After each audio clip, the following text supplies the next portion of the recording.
भारत सरकार का एक ऐसा फैसला जो करोड़ों लोगों की जेब पर और देश की पूरी अर्थव्यवस्था पर सीधा असर डालने वाला है। आज हम बात करने वाले हैं 8वें वेतन आयोग की, और यकीन मानिए ये किसी आर्थिक सुनामी से कम नहीं है। इसे ना एक आर्थिक मॉनसून की तरह समझिए, जो हर 10 साल में एक बार आता है। और जब ये आता है ना, तो अपने साथ बहुत बड़े बड़े बदलाव लेकर आता है। तो सवाल ये है कि ये मानसून आखिर है क्या, और इसकी असली कीमत वो कौन चुकाता है। चलिए आज इसी पहेली को सुलझाते हैं, क्योंकि ये मामला सिर्फ सैलरी बढ़ाने से कहीं ज्यादा गहरा है। तो चलिए शुरू करते हैं पहले हिस्से से, एक आर्थिक मानसून का आगमन। सबसे पहले यह समझना जरूरी है कि ये 8वां वेतन आयोग आखिर है क्या भला। अगर बिल्कुल सीधे साधे शब्दों में कहूं तो ये सरकार की बनाई हुई एक कमेटी है, और इसे ताकत मिलती है हमारे संविधान से। इसका मेन काम बस इतना है कि बढ़ती महंगाई के साथ साथ सरकारी कर्मचारियों की सैलरी भी बढ़े, ताकि उनकी कमाई की वैल्यू कम ना हो। और देखिए, ये कोई आज की बात नहीं है। ये सिलसिला तो 1946 से चला आ रहा है। करीब करीब हर 10 साल में एक नया कमीशन बनता है। तो आप समझ सकते हैं कि ये हमारी इकोनॉमी का एक रेगुलर और बहुत ही जरूरी हिस्सा बन चुका है। 2.5 करोड़, जरा इस नंबर पर गौर कीजिए। ये कोई छोटा मोटा आंकड़ा नहीं है। इतने सारे केंद्र और राज्य सरकार के कर्मचारी और पेंशनर्स हैं जिन्हें इसका सीधा फायदा मिलने वाला है, और इसी वजह से ये दुनिया के सबसे बड़े सैलरी रिविजन्स में से एक बन जाता है। अब आते हैं दूसरे हिस्से पर, इसकी चौंका देने वाली लागत। भाई, इतने बड़े पैमाने पर सैलरी बढ़ाने की कीमत भी तो होगी, है ना? आइए जरा पैसों का हिसाब किताब समझते हैं। और मैं पहले ही बता दूं, ये आंकड़े आपको हैरान कर सकते हैं। जरा सोचिए, किसी की सैलरी में अचानक 20 से 25% का इजाफा हो जाए। ये एक बहुत बड़ी छलांग है जो करोड़ों परिवारों की फाइनेंशियल हालत को आप समझिए रातों रात बदल सकती है। लेकिन इस बढ़ोतरी की कुल कीमत वो सच में चौंकाने वाली है, करीब 3.9 लाख करोड़ रुपए। और ध्यान दीजिए, ये हर साल का खर्चा है। आपको अंदाजा देने के लिए बताऊं, ये रकम हमारे देश के सालाना एजुकेशन बजट से भी कई गुना ज्यादा है। चलिए इसे एक और एंगल से देखते हैं। ये जो लागत है ना, ये भारत की पूरी इकोनॉमी, मतलब हमारी जीडीपी का 1.2% है।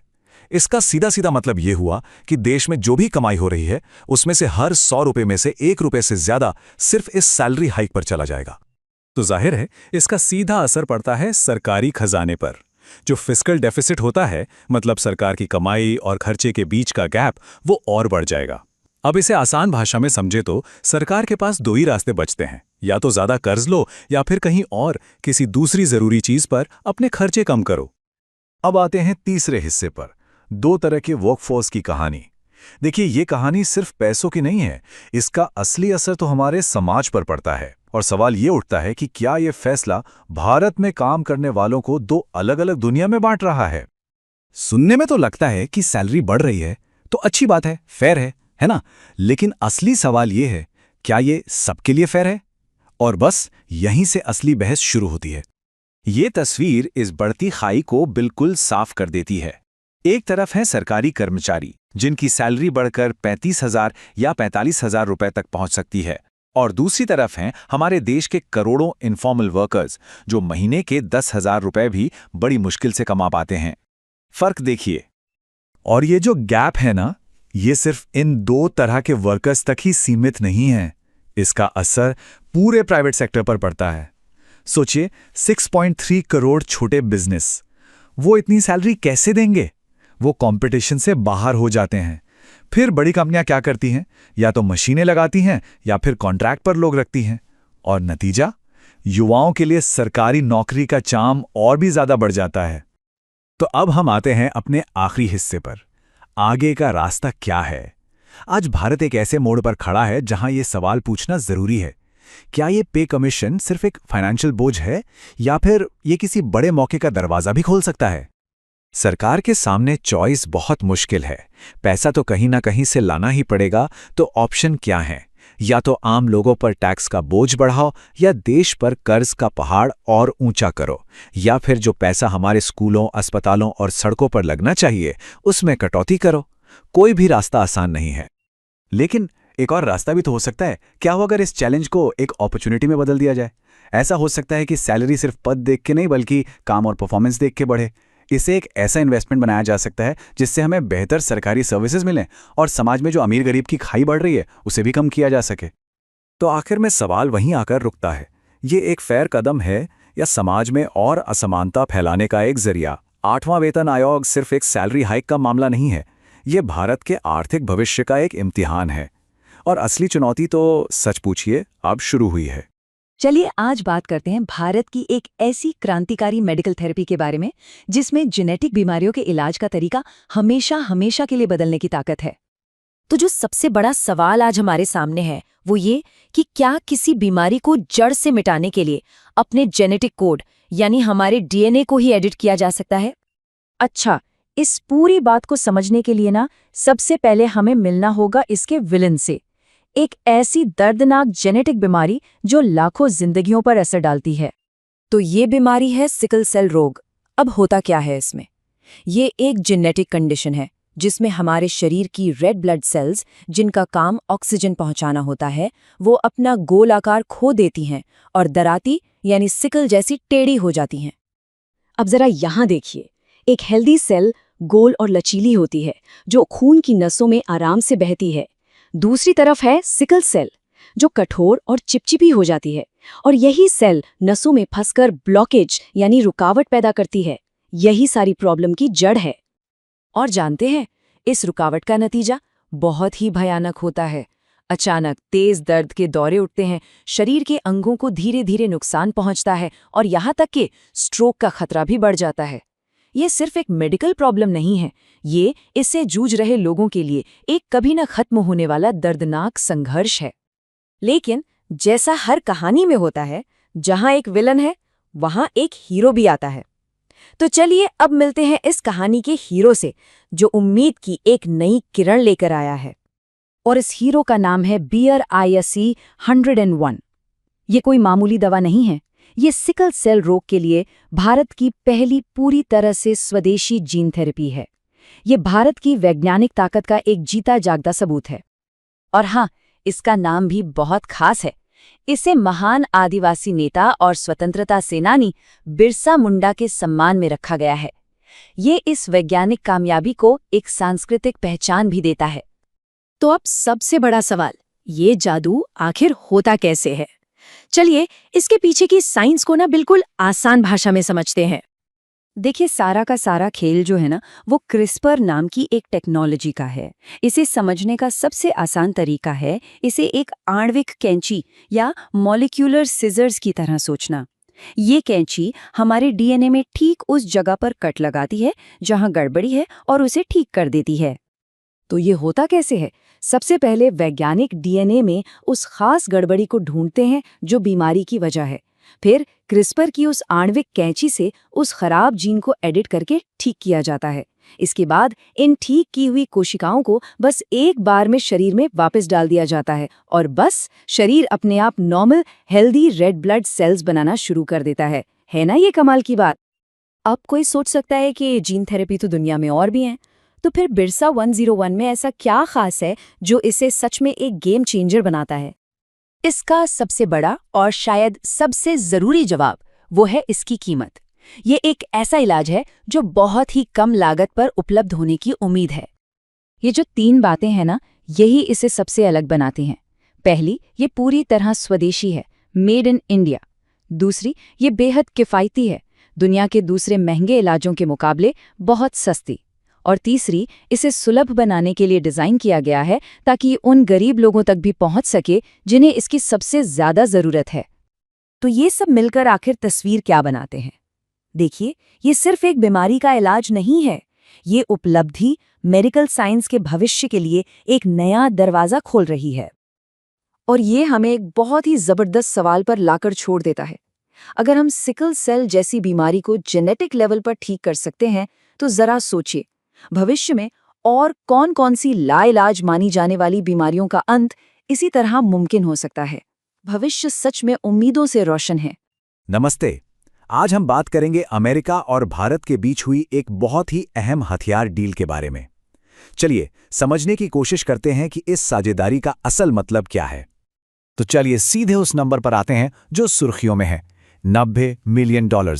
जी हाँ, अमेरिकी विदेश विभाग ने $90 मिलियन से भी ज्यादा की इस बिक्री को मंजूरी दे दी है।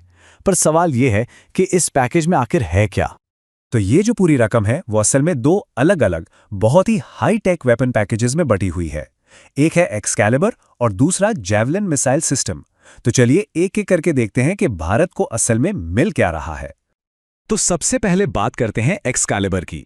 ये एक ऐसा सिस्टम है जिसे आर्टिलरी यानी तोपखाने को कह सकते हैं एक सर्जिकल प्रिसिजन देने के लिए बनाया गया है।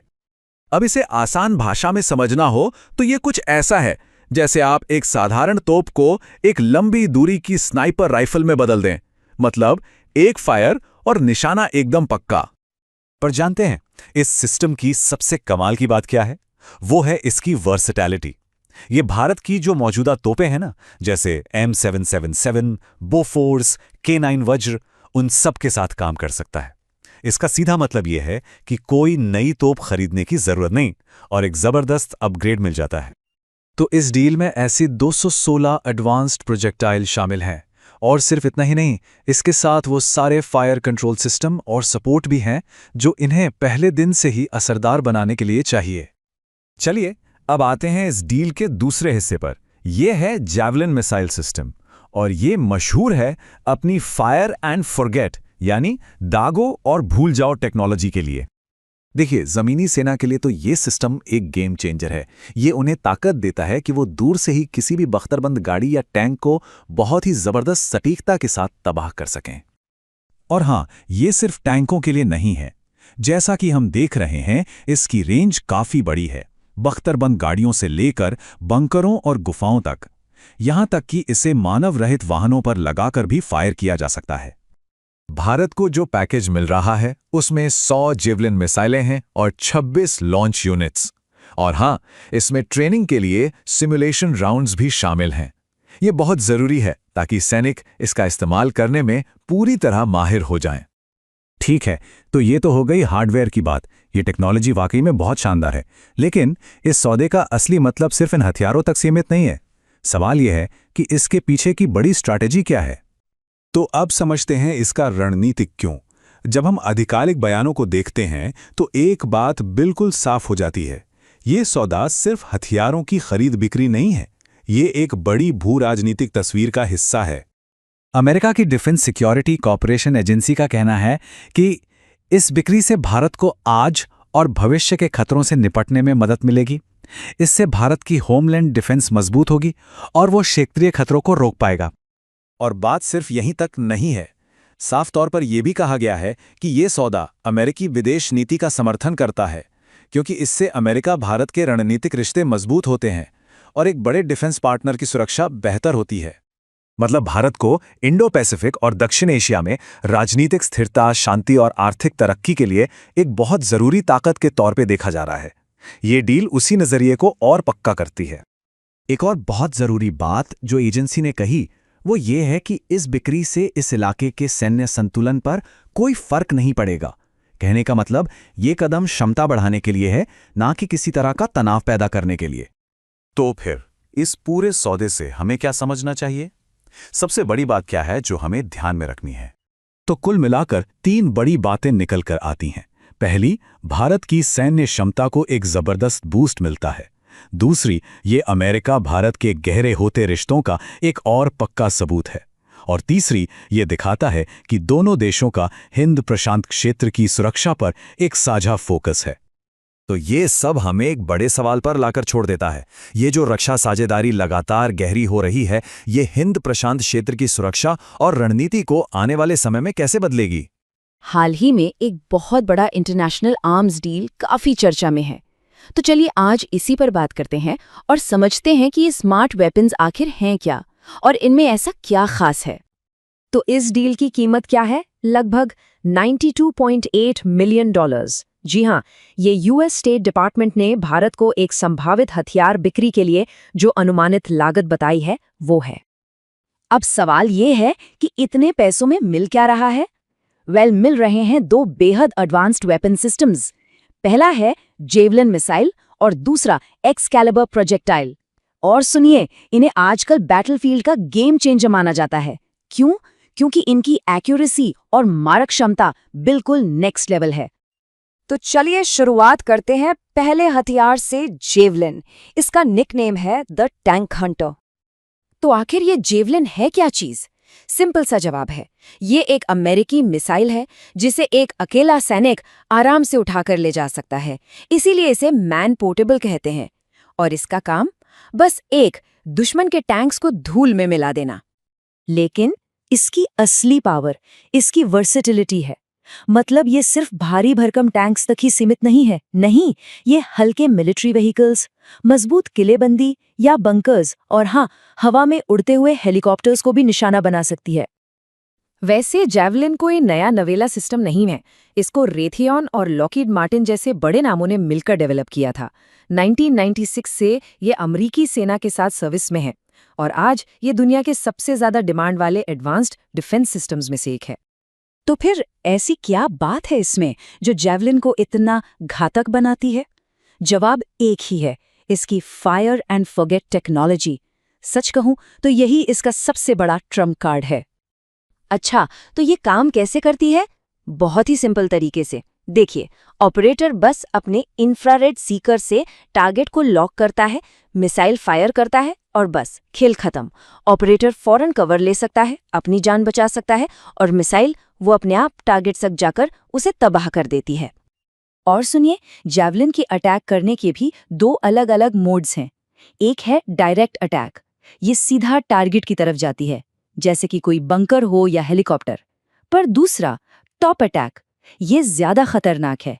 इसमें मिसाइल पहले ऊपर आसमान की तरफ जाती है और फिर वहां से सीधे नीचे आकर टैंक के सबसे कमजोर हिस्से पर, यानी उसकी ऊपरी सतह पर स्ट्राइक करती है। लेकिन हम सब जानते हैं, मॉडर्न वॉरफेयर सिर्फ टैंक्स के बारे में नहीं है।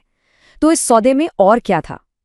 चलिए अब इस क्लोज रेंज टैंक हंटर से आगे बढ़ते हैं और देखते हैं लॉन्ग रेंज हमलों की दुनिया को।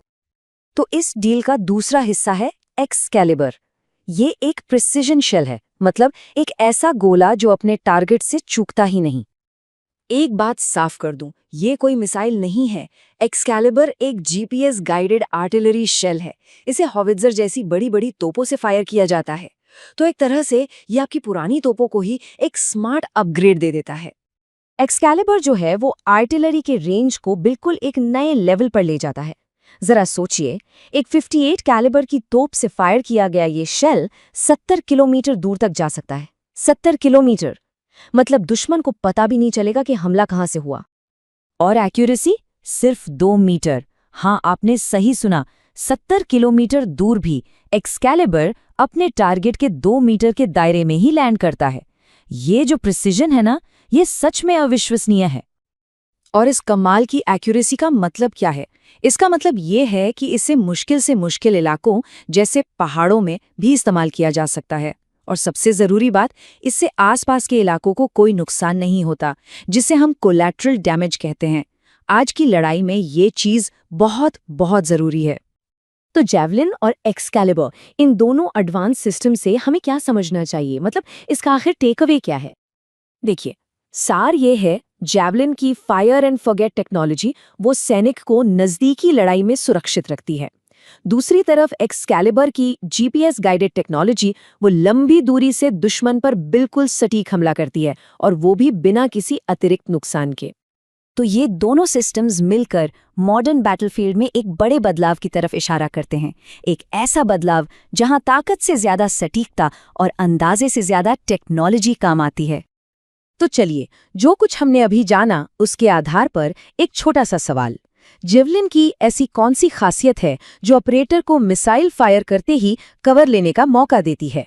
आपके ऑप्शंस हैं A tandem heat warhead, B top attack mode, C fire and forget तकनीक या डी सॉफ्ट लॉन्च मैकेनिज्म। सोच लिया? सही जवाब है option C, fire and forget तकनीक। बिल्कुल, यही वो तकनीक है जो एक सैनिक की सुरक्षा को सबसे आगे रखती है। नमस्कार, आज हम एक ऐसे संवैधानिक सवाल की बात करेंगे जिसने हाल ही में भारत की राजनीति में काफी हलचल मचाई है, और साथ ही ये भी समझेंगे कि सुप्रीम कोर्ट ने इस पर अपना ऐतिहासिक फैसला सुनाते हुए क्या कहा। तो मूल सवाल यह है कि क्या कोई गवर्नर किसी बिल को जिसे राज्य की विधानसभा ने पास किया है उसे अनिश्चित काल के लिए बस अपनी मेज पर पड़ा रहने दे सकता है? ये एक बड़ा विवाद है जो असल में राज्य सरकार और राज्यपाल के बीच शक्ति संतुलन का मामला है। तो चलिए थोड़ा और गहराई में चलते हैं और समझते हैं कि ये पूरा संवैधानिक गतिरोध आखिर है क्या। देखिए, ये विवाद तब गर्माता है जब किसी राज्य की चुनी हुई सरकार और केंद्र द्वारा नियुक्त राज्यपाल के बीच राजनीतिक खींचतान शुरू हो जाती है। खास तौर पे तमिलनाडु जैसे कुछ राज्यों में ये मुद्दा बहुत ज्यादा उठा। वहां की सरकारों ने आरोप लगाया कि गवर्नर जानबूझकर बिलों पर बैठे हुए हैं, उन्हें मंजूरी ही नहीं दे रहे हैं। और जब ऐसा होता है तो क्या होता है? विधायी काम रुक जाता है, गतिरोध पैदा होता है, और यहीं से ये पूरा मामला पहुंचा सुप्रीम कोर्ट। अब यहां से कहानी में एक नया मोड़ आता है। सुप्रीम कोर्ट ने इस मामले की गंभीरता को समझते हुए 5 जजों की एक खास संवैधानिक बेंच बनाई, और इस बेंच ने जो फैसला सुनाया वो एक मील का पत्थर साबित हुआ। तो कोर्ट ने क्या कहा? कोर्ट ने बिल्कुल साफ शब्दों में कहा, और ये इस फैसले की सबसे बड़ी हेडलाइन है कि राष्ट्रपति और राज्यपाल के लिए विधायिकाओं द्वारा पारित विधेयकों पर कार्रवाई करने के लिए कोई समय सीमा तय नहीं की जा सकती।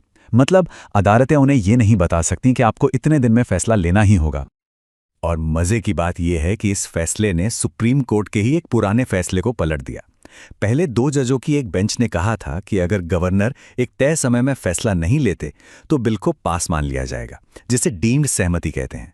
लेकिन अब इस नई 5 जजों की बेंच ने कहा कि ये डीम्ड सहमति वाला आइडिया ही असंवैधानिक है। मतलब आप ऐसा मानकर नहीं चल सकते। लेकिन ठहरिए, इसका मतलब ये बिल्कुल नहीं है कि राज्यपाल के पास अनलिमिटेड पावर आ गई हैं। कोर्ट ने एक बहुत जरूरी चेतावनी भी दी। उन्होंने कहा कि अगर कोई गवर्नर लंबे, बिना किसी वजह के और अनिश्चित समय के लिए किसी बिल को रोकता है तो फिर अदालत इस मामले में दखल दे सकती है। मतलब एक लिमिटेड जुडिशियल स्क्रूटनी हो सकती है। तो सवाल ये उठता है कि जब कोई बिल राज्यपाल के पास आता है तो उनके पास आखिर ऑप्शन क्या-क्या होते हैं? अच्छी बात यह है कि हमारा संविधान इस बारे में बिल्कुल साफ-साफ बताता है। संविधान का अनुच्छेद 200, आर्टिकल 200, राज्यपाल को 3 मुख्य रास्ते देता है। पहला, वो बिल को सहमति दे दें और वो कानून बन जाए, सिंपल। दूसरा, वो सहमति रोक लें और बिल को विधानसभा के पास वापस भेज दें पुनर्विचार के लिए, हो सकता है कुछ सुझावों के साथ। और तीसरा, वो उस बिल को राष्ट्रपति के विचार के लिए रिजर्व कर सकते हैं। अब हम आते हैं इस फैसले की आत्मा पर, वो बड़ा संवैधानिक सिद्धांत जिस पर यह सब कुछ टिका है। इसे कहते हैं शक्तियों का पृथक्करण, यानी सेपरेशन ऑफ पावर्स। देखिए, ये सिद्धांत हमारे लोकतंत्र की नींव की तरह है। इसका सीधा सा मतलब है कि सरकार की 3 शाखाएं हैं: विधायिका, यानी जो कानून बनाती है, कार्यपालिका, जो उसे लागू करती है, और न्यायपालिका, जो कानून की व्याख्या करती है। ये तीनों अपनी अपनी सीमाओं में रहकर काम करती हैं ताकि कोई एक ब्रांच बहुत ज्यादा ताकतवर न हो जाए। सुप्रीम कोर्ट ने अपने फैसले में इसी सिद्धांत को बरकरार रखा है। कोर्ट ने कहा कि जब संविधान ने खुद राज्यपाल के लिए कोई टाइमलाइन नहीं दी है तो हम, यानी न्यायपालिका, वो टाइमलाइन नहीं बना सकते। ऐसा करना विधायिका के काम में दखल देना होगा। यह फैसला राज्यपाल के विवेक से लिए जाने वाले निर्णय का सम्मान करता है। तो इस पूरे विश्लेषण का निचोड़ क्या है? ये फैसला आखिर इतना महत्वपूर्ण क्यों है? इसका असर सिर्फ एक कानूनी विवाद को सुलझाने से कहीं ज्यादा गहरा है। इस फैसले के जरिए अदालत ने अपनी भूमिका को बहुत स्पष्ट कर दिया है। वो खुद को राज्यों और केंद्र के बीच एक संवाद का सूत्रधार, यानी फैसिलिटेटर ऑफ डायलॉग के तौर पर देखती है, न किसी राजनीतिक झगड़े में जज बनकर फैसला सुनाने वाले की तरह। तो जैसा कि हम देख सकते हैं, हमारे शासन के 3 मजबूत स्तंभ हैं। विधायिका का काम है कानून बनाना, कार्यपालिका का काम है उस कानून पर अमल करना, और न्यायपालिका का काम है ये देखना कि सब कुछ संविधान के दायरे में हो रहा है या नहीं। सुप्रीम कोर्ट का यह फैसला इसी नाजुक संतुलन को बनाए रखने की एक कोशिश है। एक कानूनी विश्लेषक हितेश जैन ने इस बात को बहुत अच्छे से समझाया है। वो कहते हैं कि यह दृष्टिकोण संवैधानिक रूप से लगाई गई सीमाओं का सम्मान करता है और स्थिरता बनाए रखता है। मतलब यह फैसला हमारे संवैधानिक ढांचे को मजबूती देता है और यह सुनिश्चित करता है कि हर संस्था अपनी लक्ष्मण रेखा के अंदर रहे। तो यहां हम एक बड़े सवाल पर आके रुकते हैं। क्या यह फैसला संविधान को बचाने के लिए एक जरूरी कवच है, या फिर ये राजनीतिक गतिरोध पैदा करने का एक नया रास्ता खोल सकता है जहां जरूरी बिल सालों तक अटके रह सकते हैं? इस पर विचार करना जरूरी है। चलिए अब एक छोटे से सवाल से परखते हैं कि हमने आज क्या समझा। सवाल है, सुप्रीम कोर्ट के फैसले के मुताबिक अगर कोई राज्यपाल किसी बिल पर अनिश्चित काल के लिए देरी करता है तो क्या होता है? आपके ऑप्शन हैं ए, बी, सी या डी। और अगर आपने ध्यान से सुना है तो इसका सही जवाब है सी। यह अदालत द्वारा सीमित न्यायिक जांच को आमंत्रित कर सकता है। हमारे साथ जुड़ने के लिए शुक्रिया।